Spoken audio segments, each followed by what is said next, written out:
हाय, good morning भावांनो. आज आवरून घराबाहेर पडलो, तर झाली पावसाला सुरुवात. पाऊस बंद झाल्यानंतर मग निघालो हॉस्पिटलला. हॉस्पिटलला जाताना आपल्याला लागलं पहिलं वारजेचं ट्रॅफिक आणि वारजेचं सिग्नल. तो क्रॉस करून वातावरणाचा आनंद घेत मग पोहोचलो दीनानाथ मंगेशकर हॉस्पिटलला. हॉस्पिटलमध्ये पार्किंगला एवढ्या गाड्या होत्या की जागाच मिळत नव्हती. शेवटी कशीबशी एक जागा मिळाली आणि गाडी पार्क करून आलो रिसेप्शनला. रिसेप्शनला अपॉइंटमेंट मिळाली आणि बसलो मग वेटिंग एरियामध्ये. वेटिंग एरियामध्ये वेट करत करत कंटाळा आला. मग शेवटी त्यांनी पाठवलं दुसऱ्या बिल्डिंगला. तिथं जाऊन एंट्री पास बनवून मग शेवटी आपल्याला रिपोर्ट मिळाला. रिपोर्ट घेऊन चाललो घरी. मग आला पाऊस.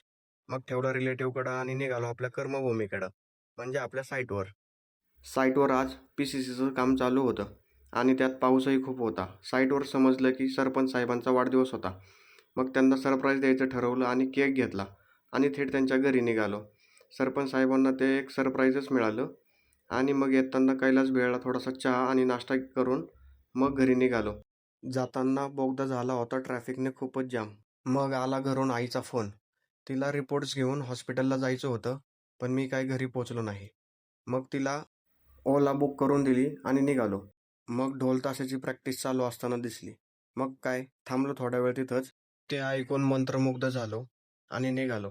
शेवटी थोडंसं मेडिकलचं सामान घेऊन घरी आलो. हाच असा होता आजचा दिवस.